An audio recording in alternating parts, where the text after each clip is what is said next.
मैं सबसे पहले अपने प्रेस के साथियों का बहुत धन्यवाद देना चाहता हूं। आज बहुत खुशी की बात है कि आज समाजवादी पार्टी में बड़ी संख्या में सभी लोग सदस्यता ले रहे हैं। सबसे पहले पूर्व में बहुत समाज में काम करने वाले, जमीन पर गरीब, मजलूम, बहुजन समाज के लोगों को जोड़ने वाले, समय समय कठिन परिस्थितियों से भी निकलने वाले दद्दू प्रसाद जी, उनका मैं स्वागत करता हूं। समाजवादी पार्टी में आज शामिल होने के लिए मैं उन्हें बधाई देता हूं। उनके बड़ी संख्या में साथी जो यहां पर मौजूद हैं, उनका धन्यवाद देता हूं। बहुत बड़ी संख्या में जो हॉल के बाहर हैं, जो अंदर नहीं आ पाए हैं, मैं उनको भी बधाई देता हूं। और दूर दराज जो देख रहे होंगे, सुन रहे होंगे, क्योंकि संभव नहीं था सब लोगों का यहां आना, बड़ी संख्या में इनसे जुड़े हुए लोग पूरे प्रदेश में, उन सब का मैं बहुत बहुत धन्यवाद और आभार प्रकट करता हूं दद्दू प्रसाद जी के माध्यम से। इधर सलाउद्दीन साहब से बहुत बार चर्चा हुई, इनके बहुत साथी सहयोगी समय समय पर हमसे मिले, ये दूसरे दल को मजबूत कर रहे थे। अब समाजवादी आंदोलन को और समाजवादी लड़ाई को आगे बढ़ाने के लिए मैं सलाउद्दीन साहब का और उनके साथ जितने सहयोगी साथी आए, उनका बहुत बहुत धन्यवाद और आभार प्रकट करना चाहता हूं।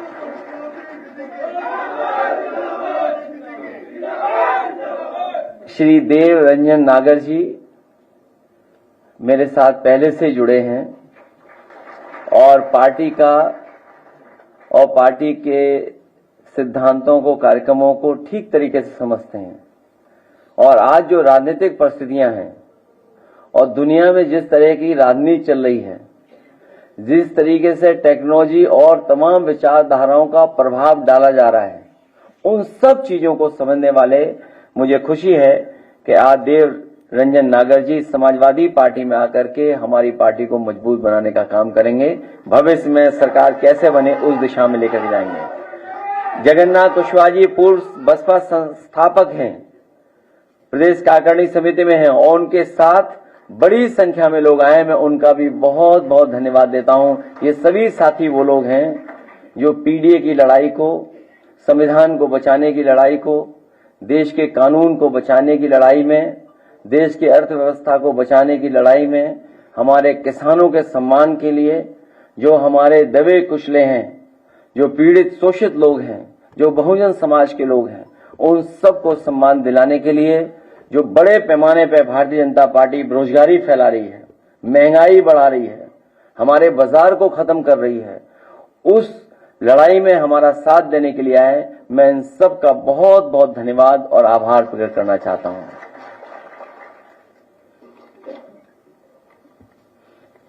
इसके साथ साथ हमने और आपने एक बहुत ही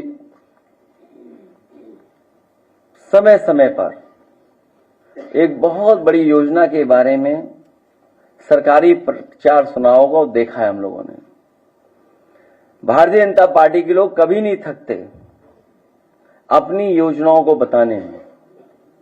आज एक बहुत महत्वपूर्ण योजना, मुद्रा योजना, उसके लगभग 10 साल पूरे हो रहे हैं और 10 साल में इस योजना ने कोई खास ठोस प्रभाव समाज में और अर्थव्यवस्था में नहीं छोड़ा है। ये मुद्रा योजना नहीं, ये झुट्टा योजना बनकर के रह गई है। मैं कुछ सवाल जनता की तरफ से, या जो सवाल आ रहे हैं मुद्रा योजना को लेकर के, उनको जरूर रखना चाहता हूं। मुद्रा योजना की पहली 10वीं पारी होने पर 10 वर्ष के नाम पर निम्नलिखित 10 महत्वपूर्ण, सरल और सीधे सवाल तो जनता भाजपा ही से पूछ सकती है और हम लोग भी भारतीय जनता पार्टी से पूछना चाहते हैं। क्योंकि आंकड़े के खेल में कोई नहीं जीत सकता उनसे। समय समय पर जो आंकड़े सरकार बताती है, लेकिन वो आंकड़े कहां से आते हैं, किस मेथोडोलॉजी से आते हैं, किस तरीके से वो प्राप्त करते हैं, उसकी कोई जानकारी नहीं मिलती है। चाहे जो बड़े बड़े महाआयोजन हुए हैं, उसकी जो आंकड़े बताए गए, वो आंकड़े तो बढ़ चढ़ करके बताए गए, लेकिन जब कभी भी हम और आप लोग सवाल करते हैं कि जो लोग खोए हैं, जिन लोगों की जान चली गई, जो लोग सड़क के आने जाने में जिनकी जान चली गई, उसके जवाब में कोई आंकड़ा सरकार की तरफ से नहीं आता है। तो इसलिए मुद्रा योजना को लेकर के क्या सच में 52 करोड़ लोगों को मुद्रा योजना का पैसा मिला? यदि ये सत्य है तो मुद्रा ऋण लेने वालों ने अगर 2 लोगों को भी रोजगार दिया तो पूरे देश में बेरोजगारी लगभग शून्य होनी चाहिए। क्या इस तथ्य में कोई डिफरेंस नजर आता है, विसंगति नजर आती है? जब दोनों ही आंकड़े सरकारी हैं तो मुद्रा योजना या बेरोजगारी के आंकड़े में से किसको सही माना जाए? क्योंकि अगर योजना 52 करोड़ लोगों तक पहुंची और 52 करोड़ में अगर एक प्राप्त ने 2 लोगों को भी नौकरी दी है, तो सोचो आंकड़ा कितना बड़ा बनता है। मुद्रा योजना में लोन लेने के रूप में बांटा 33 लाख करोड़ रुपया किसके खाते में गया है? ये 10 साल की योजना में कोई छोटा मोटा पैसा नहीं इकट्ठा हुआ है या बांटा नहीं गया, 33 लाख करोड़ रुपया बांटा गया है। क्या इन खातों की कभी जांच परख या लेखा परीक्षण या कहीं ऑडिट हुआ है? क्या इनके द्वारा समर्थित या शुरू हुए उपक्रमों में कभी लाभ कमाया और दिखाया गया हो? क्या सरकार को इनसे कभी इनकम टैक्स प्राप्त हुआ, और हुआ होगा तो कितना हुआ होगा? क्या इनमें से किसी ने जीएसटी का रजिस्ट्रेशन करवाया? कि अगर 52 करोड़ लोगों को मुद्रा लोन दिया गया है तो क्या जीएसटी के रजिस्ट्रेशन कराया गया कि नहीं कराया गया? इनसे कुल कितना जीएसटी प्राप्त हुआ? बैंकों को मुद्रा योजना के वितरण पर हुए कुल खर्च और इससे मिले कुल ब्याज के बीच क्या कुछ लाभ हुआ, या ये योजना कुछ अपने लोगों को बैंकों के खजाने से पैसा पहुंचाने का माध्यम मात्र बनकर रह गई है? जवाब जुमलाई सरकार देगी या बैंक? ये जो 33 लाख करोड़ और 52 करोड़ लोगों को पहुंचाया गया इससे लोन का, तो आखिरकार जवाब कौन देगा? सरकार देगी या बैंक देगी? ये बातें मैं इसलिए कर रहा हूं क्योंकि भारतीय जनता पार्टी अपनी नाकामी छिपाने के लिए बहुत सारे फैसले लेती है। अपनी हर योजना की नाकामी छिपाने के लिए कम्युनल रास्ता अपना रही है, कॉन्स्टिट्यूशन को खत्म कर रही है, लोकतंत्र की परवाह नहीं कर रही है, कानून की परवाह नहीं कर रही है। और एक बात और मैं कहना चाहता हूं कि अगर राम जी या सुमन जी के साथ कोई घटना होती है या समाजवादी पार्टी के नेता के ऊपर किसी तरह की कोई घटना होती है, तो उसके लिए जिम्मेदार कोई दूसरा नहीं, मुख्यमंत्री खुद जिम्मेदार होंगे। क्योंकि मुख्यमंत्री खुद उस संगठन पे हाथ रखे हुए हैं। जितने भी लोग उसमें दिखाई दे रहे हैं, हालांकि जाति की बात नहीं करनी चाहिए, जातियों की बातें समाजवादी लोग नहीं करते हैं, लेकिन कहीं ना कहीं जाति कनेक्शन भी उन्हीं का उनसे दिखाई देता है। क्योंकि पकड़े कौन? करने वाला वही, पकड़ने वाला भी वही, रिपोर्ट लिखाने वाले अगर जाएं तो सामने वही दिखते हैं। इसलिए अगर कहीं कोई घटना हो रही है, अगर किसी को किसी तरह की अपमान भी होता है, तो कि जिम्मेदार अगर कोई है तो मुख्यमंत्री खुद जिम्मेदार हैं, क्योंकि वही बढ़ावा दे रहे हैं। जिस तरीके से हिटलर के जमाने में ट्रूपर्स होते थे, उसी तरीके से इन्होंने एक हिडन अंडरग्राउंड फौज तैयार की है, जो समय समय पर लोगों को अपमानित कर रही है, थानों में अपमानित कर रही है, तहसील में अपमानित कर रही है। पैसे लूटने में सबसे ज्यादा आगे दिखाई दे रहे हैं। जो लोग कहते थे कि यहां जीरो टॉलरेंस है करप्शन के लिए, इनका खुद अधिकारी पकड़ा गया और वो कहीं छिपा नहीं है, वो मुख्यमंत्री आवास में छिपा होगा। मैं एक बार फिर दद्दू प्रसाद जी, देवरंजन नागर जी और सलाउद्दीन साहब से लेकर के जगन्नाथ कुशवाहा जी, जितने भी उनके सहयोगी साथी आए हैं, मैं उन सब का अपनी तरफ से, पार्टी की तरफ से बहुत बहुत धन्यवाद देता हूं, स्वागत करता हूं, बधाई देता हूं और इस उम्मीद के साथ कि आने वाले समय में जो पीडीए का रास्ता है, पीडीए का संघर्ष है, उसको और मजबूत बनाने का काम करेंगे।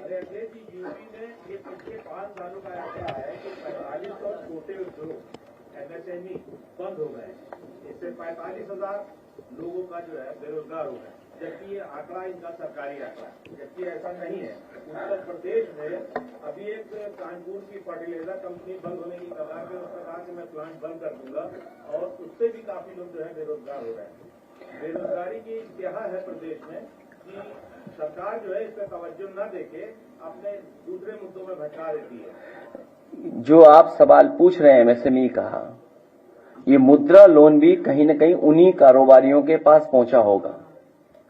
सवाल तो सबसे बड़ा यही है कि अगर 33 लाख करोड़ पूरे देश में और उत्तर प्रदेश में सबसे बड़ा हिस्सा आया होगा और उत्तर प्रदेश में एमएसएमई सबसे बड़ी संख्या में है, यही हमारी इकोनॉमी को सपोर्ट करती है इंडस्ट्री, और यही सबसे ज्यादा रोजगार और नौकरी देने का काम करती हैं।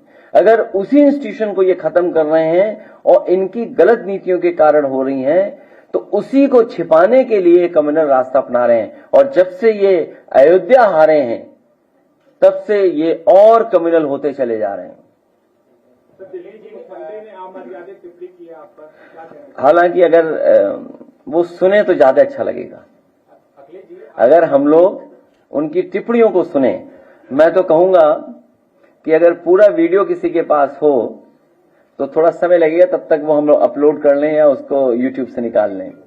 मैं कहूंगा कि वो जो जहां से अरविंद केजरीवाल जी का शुरू करती हैं वो, क्योंकि ये सुनना जरूरी है।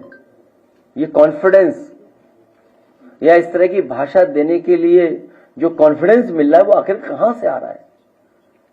और मैं आपको बता दूं, हालांकि मेरा आपका कोई संबंध नहीं है, क्योंकि बीजेपी वाले सोचते होंगे कि आपसे मैंने सवाल पूछवाया होगा।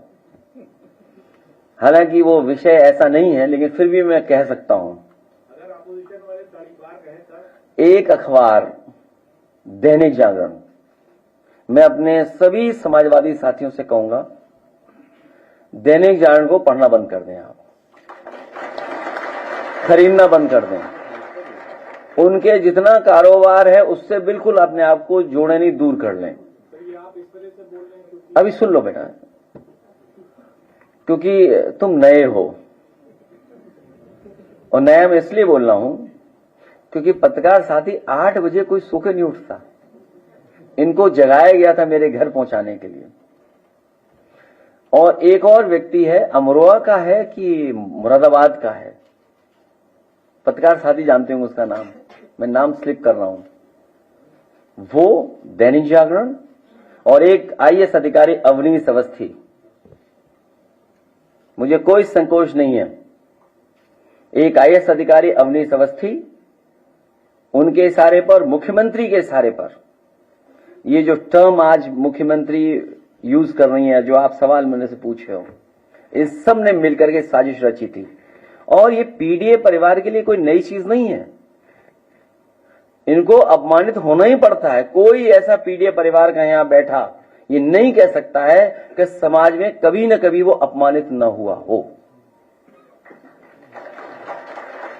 उन्हें अपमानित होना ही पड़ता है।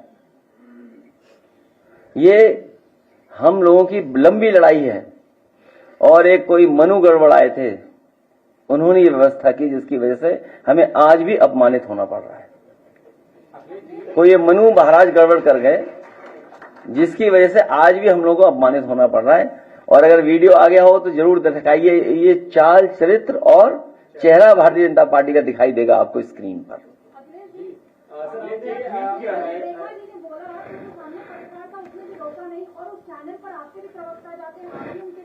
तो वो थोड़ा कांग्रेस से लगाव रखता है। आज से न्यूज 24 पे कोई नहीं जाएगा।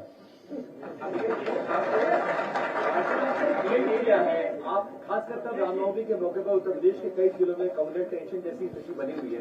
प्रयागराज का मामला है, सलार मसूद गाजी की दरगाह पर कुछ लोग भगवा झंडे लेकर जाते हैं, डीएमएसपी को बताकर फेसबुक पर लाइव करते हुए जाते हैं, दरगाह के ऊपर चढ़ते हैं, भगवा झंडे लहराते हैं और इस घटना के बाद अब तक कोई कार्रवाई नहीं हुई है, खुलेआम घूम रहे हैं और वो खुद को बीजेपी का नेता बताता है। देखिए, कार्रवाई इसलिए नहीं हो रही है, दो एंगल जो मुझे समझ में आ रहा है, हो सकता है मैं गलत हूं उस बात पे, लेकिन आप इस पर विचार जरूर करना। करने वाला मुख्यमंत्री जी की सेम जाति बिरादरी का है, इसलिए उसको इम्यूनिटी है किसी चीज को लेकर के। न एसओ कुछ बोलेगा, न एसपी बोलेगा, न डीएम बोलेगा, न कमिश्नर बोलेगा। इसीलिए हम लोग कहते थे कि संविधान खतरे में, कानून खतरे में। ये बाबा साहब भीमराव अंबेडकर जी का जो संविधान है, ये हमारी ढाल है, हमारी संजीवनी है, हमें सम्मान दिलाता है। उसी को खतरा पैदा कर रहे हैं। सोचिए, कोई कल्पना कर सकता है कि एक डेमोक्रेटिक कंट्री में, कॉन्स्टिट्यूशनल, जहां कॉन्स्टिट्यूशन हो, जहां कानून हो, जहां शपथ ली गई हो, वहां पर कोई झंडा लेकर के इस तरह का व्यवहार कर ले, और फिर पुलिस जो देख करके टांग पे गोली मार देती है। तो सोचिए, बिना मुख्यमंत्री के इशारे पर ये नहीं हो सकता था। ये सब मुख्यमंत्री के इशारे पे, इसलिए क्योंकि अपनी नाकामी उन्हें छिपानी है। और नाकामी क्या है मैं बता दूं आपको। पीडीए, प्रयागराज डेवलपमेंट अथॉरिटी, पिछले 10 साल में प्लॉट जितने भी थे, 2-3 लोगों को सब अलॉट कर दिए गए। आप पता करवा लीजिए। मंत्री तो सब ले लिया है। वीडियो आ गया। तो आप, अब हमारे पत्रकार साथी धन्यवाद कि भारतीय जनता पार्टी का चाल चरित्र चेहरा दिखाने के लिए। किसके? नहीं, पीडीए वाले, पीडीए वो है डेवलपमेंट अथॉरिटी है, उसमें सुनने में आया कि अभी मैं जानकारी कर रहा हूं, कि आखिरकार वो किसको सब दिया जा रहा है। ये सब इसलिए दिया जा रहा है कि उसकी जानकारी किसी को ना हो। भाई, कुंभ में जो लोग चले गए उनकी संख्या क्या है, मर गए, उनको मुआवजा नहीं दे रहे हैं आप। नहीं, ये नहीं दिखाइए, वो दिखाइए जो रियल इंटरव्यू है न्यूज 24 का। अखिलेश जी, आपके माननीय विधायक आर के वर्मा जी ने सदन में एक प्रश्न किया था कि दलित, पिछड़े और अल्पसंख्यक के जो शिक्षक है उनसे उत्पीड़न हो रहा है। वहीं डॉक्टर अली अरशद जाफरी का भी उन्होंने जिक्र किया था। प्रोफेसर आलोक कुमार राय जो कि लखनऊ विश्वविद्यालय के कुलपति हैं, अब उन्होंने उन पर जो है जांच बैठा दी है। इस पर आपकी पार्टी का क्या एक्शन है? और लगातार अन्याय के खिलाफ लड़ते रहेगी समाजवादी पार्टी। शिक्षकों को जो है अन्याय के खिलाफ समाजवादी पार्टी लड़ती रहेगी।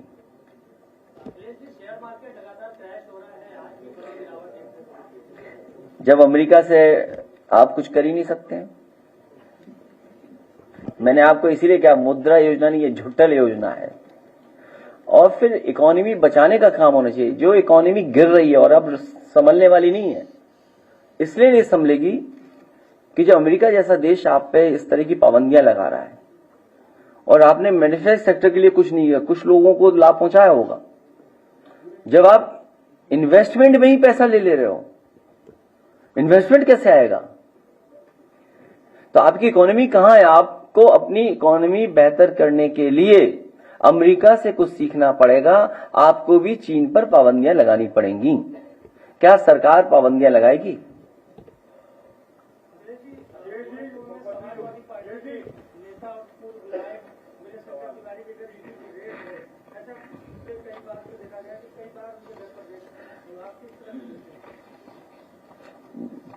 सरकार जिसके पे चाहे उसके यहां भेज सकती है ईडीसी व इनकम टैक्स, और फेस करना चाहिए। अगर कोई बात है तो अपने कागज दिखाए जाएंगे।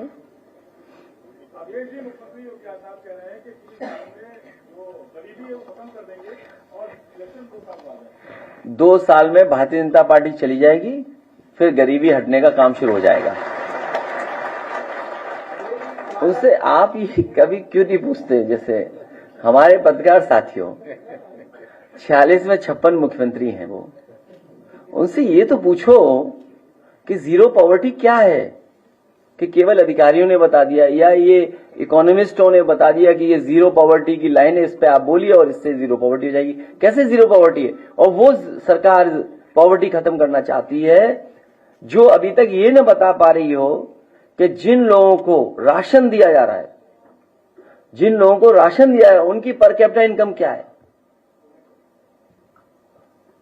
भाई जो राशन जिनको दिया जा रहा है, हम लोग भी उत्तर प्रदेश में लगभग 12 करोड़ लोग पा रहे होंगे राशन, 15 करोड़। अगर 15 करोड़ पा रहे हैं तो इन 15 करोड़ लोगों का पर कैपिटा इनकम क्या है? तो जीरो पॉवर्टी तो तब हम डिस्कस करेंगे। केवल कह देना कि हम गरीबी हटा देंगे 2 साल में, अरे 2 साल में तो अभी चले जाओगे आप खुद ही। जो सरकार किसानों के लिए कुछ न कर पा रही हो, पैदावार की सही कीमत न दे पा रही हो, नौकरी रोजगार न दे पा रही हो, महंगाई पे कोई नियंत्रण न हो, मुनाफा कमाने दे रहे हो, जीरो टॉलरेंस, सोचो लॉ एंड ऑर्डर पे क्या है। सीधी लोग सरकार को गोली मार रहे हैं, जो हत्या हो रही है, चाहे देवरिया हो, गोरखपुर हो। आप खुद देखिए, रिकॉर्ड उठा करके देखिए, जब मुख्यमंत्री जी उत्तर प्रदेश से राजधानी से गोरखपुर जाते हैं और गोरखपुर से लौट के आते हैं, तुरंत हत्या हो जाती है आसपास वहां। कोई विजिट ऐसी नहीं बची होगी जिसमें मुख्यमंत्री खुद गोरखपुर गए हो और हत्या न हुई हो वहां। कब लौटे बताओ, और कब हुई हत्या बताओ? और परसों ही लौटे होंगे। नहीं, जब लौटे तुरंत हत्या हो जाती वहां। ये पूरा उत्तर प्रदेश गोरखपुर रूल कर रहा है। आप जानकारी करिएगा, पूरा उत्तर प्रदेश गोरखपुर के लोग रूल कर रहे हैं। जो गोरखपुर में रहा होगा, सिपाही भी, चौकी भी, वो भी। अब देखो, भारत समाचार दिखाई दे रहा हमें, तुम्हारे पत्रकार के साथ कुछ व्यवहार खराब हुआ, सुना हमने है? भारत समाचार, तुम्हारे किसी पत्रकार के साथ व्यवहार खराब हुआ किसी जिले में? हाँ हुआ, देखिए, अपनी ही खबर इनको नहीं पता।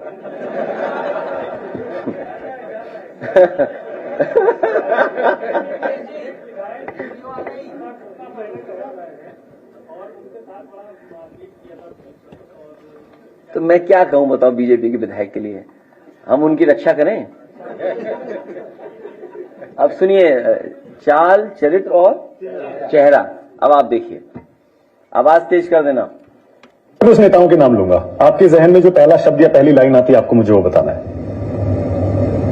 अब नाम तो लो। अरविंद केजरीवाल। झूठा। आतिशी। बेवकूफ। बेवकूफ।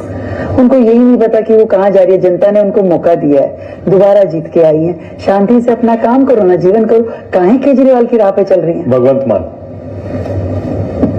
No comment. राहुल गांधी। ये भी उसी कैटेगरी में।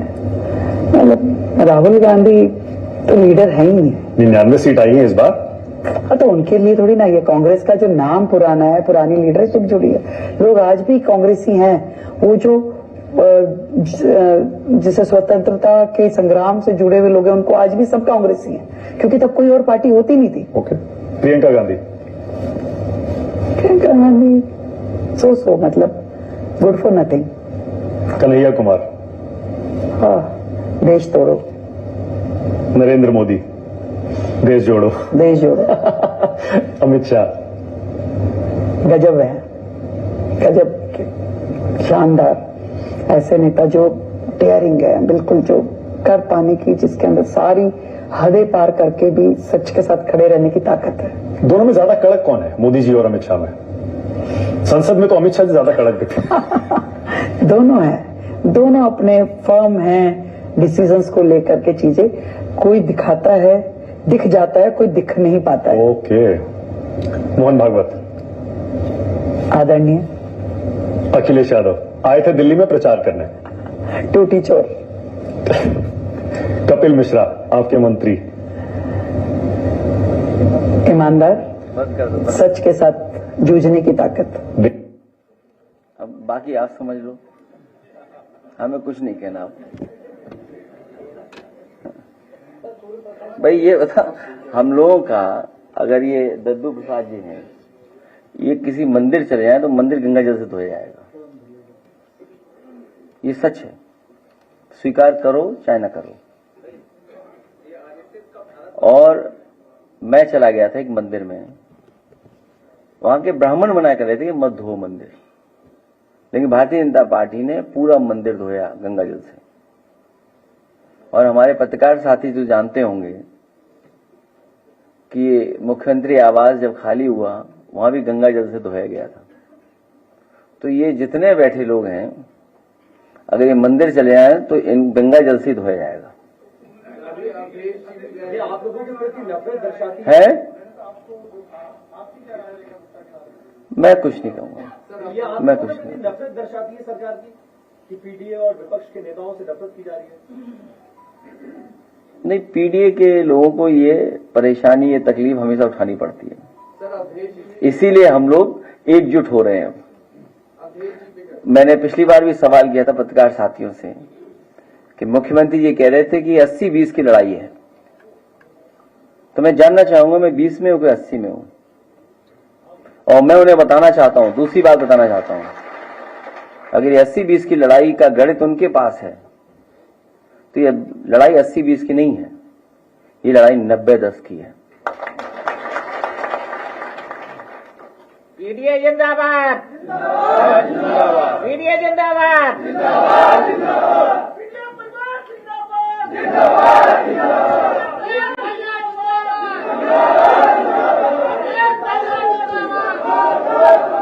पार्टी के नेताओं को नोटिस भेजी जा रही है कि वह बिल के खिलाफ प्रदर्शन न करें। यूपी गवर्नमेंट ने उससे कोई फर्क नहीं पड़ता है, नोटिस से कोई डरने वाला नहीं है। मैं कुछ नहीं कहूंगा उसमें। मैं चिंता इस बात की कर रहा हूं, मुझे नहीं पता कि आप कौन हैं, लेकिन अगर कहीं मंदिर चले गए आप तो गंगा जल से धुलवाया जाएगा। अब बताओ कौन हो आप? हैं? तुम्हारा नहीं धुलाया जाएगा। इसीलिए सवाल ऐसा पूछ रहे। अब ये बताओ, हमारा मंदिर न धोया उसके लिए क्या करें बताओ? क्या चीज? मैं उनके बारे में कुछ नहीं कह रहा। मनु महाराज ने जो कुछ किया गड़बड़, उसकी वजह से हमें फेस करना पड़ रहा है। ये कौन है मनु महाराज? प्रधानमंत्री के संसदीय निर्वाचन क्षेत्र में एक महिला खिलाड़ी के साथ कार में 7 लोगों ने इसकी इज्जत लूटी है, और जब तक प्रधानमंत्री आते हैं तब तक इस तरह के हादसे होते हैं। इस तरह की घटनाएं उत्तर प्रदेश में बढ़ी हैं। इस तरह की घटनाएं उत्तर प्रदेश में बढ़ी हैं।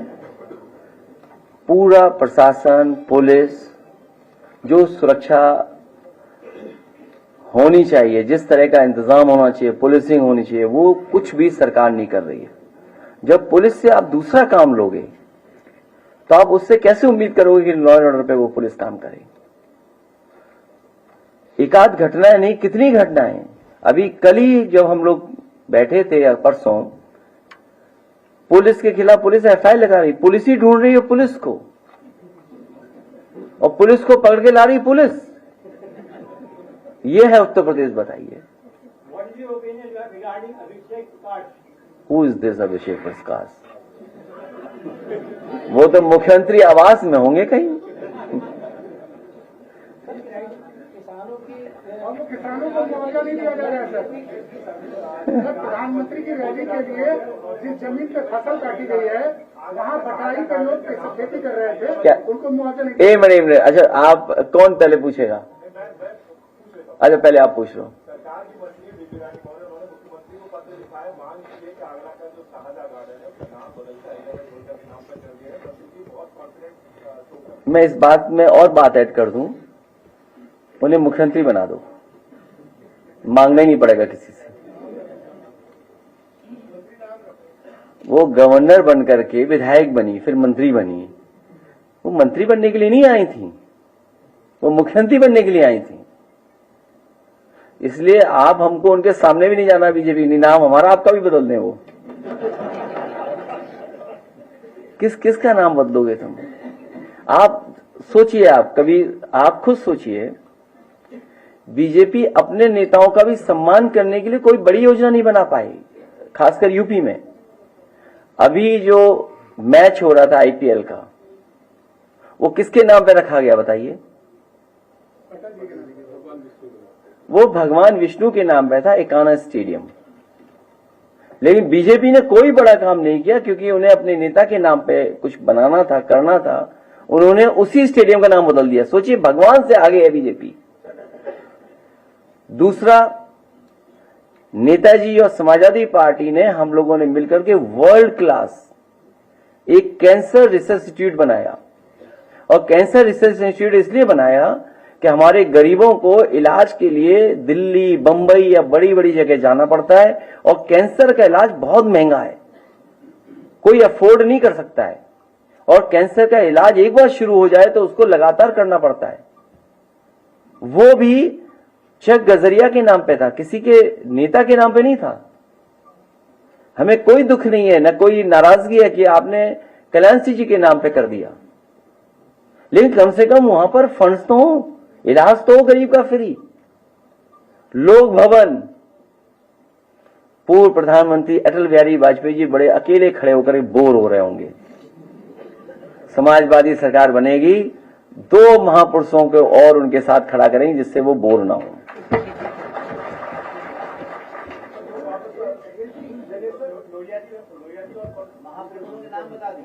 वो बता चुके, तो अपना तुम्हारा निकाल लेना आर्काइव से।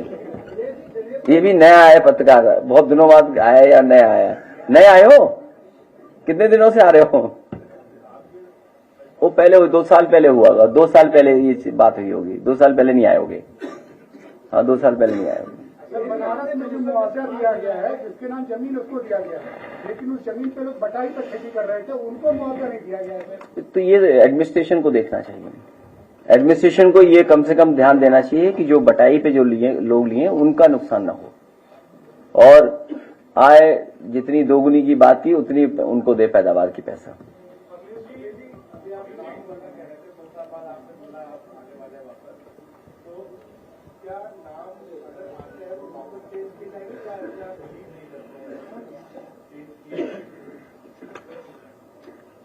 आप क्या चाहते हो?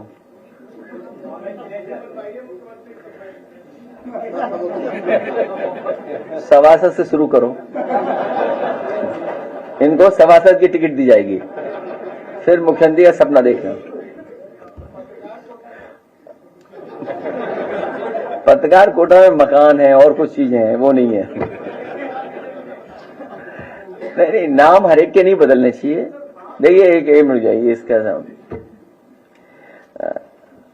लोक भवन पे जरूर अकेले बोर हो रहे हैं, वहां जरूर 2 महापुरुष और आ जाएं, 3 आ जाएं, 4 आ जाएं, क्योंकि समाजवादी पार्टी की सरकार में बना हुआ लोक भवन है और वो जनता का है। लोक भवन कोई हमारा आपका नहीं है।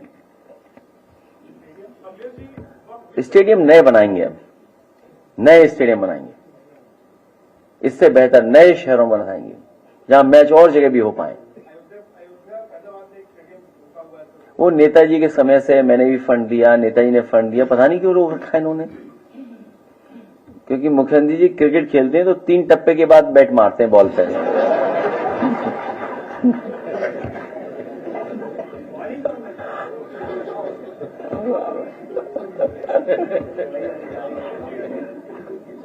चले फिर जाए, अब हम लोग जाने दें। जाए बताओ। हाँ हाँ, वहाँ पर तमाम ऐसी जगहों पर जहाँ एक पेड़ भी लगा है, वहाँ राजनाथ सिंह जी और मुख्यमंत्री जी के नाम के बड़े बड़े बोर्ड लगे हुए हैं, जबकि आपका नाम एक ही जगह पूरे पार्टी जो कुछ बनवा रहे हर जगह के बोर्ड लगा है। देखिए, राजनाथ सिंह जी के नाम के अलावा सब नाम हटा दिए जाएंगे। देखिए, इन्हें पेड़ पौधों से कोई शौक नहीं है, सरकार को कोई दिलचस्पी नहीं है। अभी मैं कल या परसों कल इनफैक्ट अंग्रेजी अखबार में अहमदाबाद का जो रिवर फ्रंट बना है उसके 2nd और 3rd फेज का काम शुरू होने जा रहा है, और जो 2nd 3rd फेज का काम शुरू होने जा रहा है वो सिंगापुर की कोई कंसल्टेंट कंपनी है, उसके माध्यम से काम होने जा रहा है और वो अपना काम आगे बढ़ा रहे हैं। लेकिन आपका one of the best river front, मैं आज भी कहता हूं, ये रिवर फ्रंट एग्जाम्पलरी काम है दूसरे स्टेट्स के लिए और दूसरे सरकारें जो काम करना चाहें उनके लिए, जो आपका गोमती रिवर फ्रंट है। और गोमती रिवर फ्रंट उनके अपने रिवर फ्रंट से कई सुंदर है, अच्छा है और एक्टिविटी ज्यादा है। यहां पर जो डिजाइन है उसमें एक्टिविटी ज्यादा है, लेकिन आपका नहीं चल रहा, आपका बंद हो गया। और सुनने में आ रहा है यहां के फुब्बारे चोरी होकर के गोरखपुर में लगा दिए गए हैं। इसकी जांच पड़ताल हमारे पत्रकार साथी जरूर करना कि जो फुब्बारे यहां आए थे वो चोरी करके गोरखपुर पहुंचा दिए गए हैं। और जो नाव की बात है वो प्रयागराज गई है। जो वाटर बस थी जो गोमती के लिए लाई गई थी, गोमती में लाई गई थी, वो वाटर बस थी, तो वो मैंने खुद देखा, वो प्रयागराज में चल रही थी। संजय निषाद ने अमेरिकी टैरिफ नीति पर और जदू प्रसाद से ज्वाइन करने पर प्रतिक्रिया दी है, दोनों बोला है। उनका कहना है जदू प्रसाद के लिए कि नेताओं के आने से वोट बैंक साथ नहीं आता। क्या नेताओं के आने से वोट बैंक साथ नहीं आता। संजय निषाद ने ये बात तो ठीक कह रहे हैं, ये बात तो ठीक कह रहे हैं। संत कबीरनगर का परिणाम देख लिया उन्होंने शायद, संत कबीरनगर का परिणाम। और कभी कभी जहां से बनाए गए होते हैं उनके लिए आरोप नहीं लगाना चाहिए।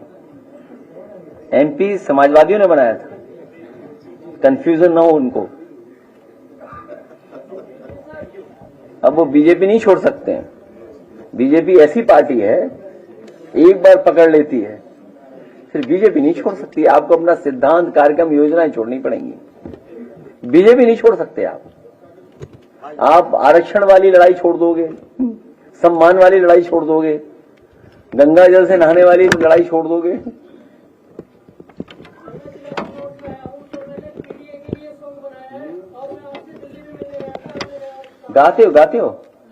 गाते हो तो पत्रकार साथी बुरा न माने तो गा दे आके। आजा भाई आजा, कोई बात खराब मत कहना पीडीए के चक्कर में। भाई सुन लो गाना इसका भी। हाँ।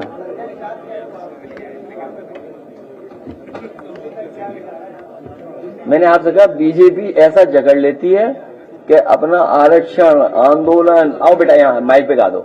अच्छा गाना, पेन ड्राइव है? अरे तब तो अच्छा, तो क्या गाना है, लाइए पेन ड्राइव। हाँ ये अच्छा आदमी है,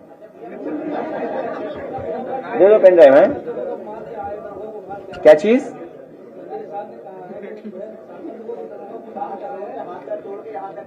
अरे छोड़ी पुरानी बातें,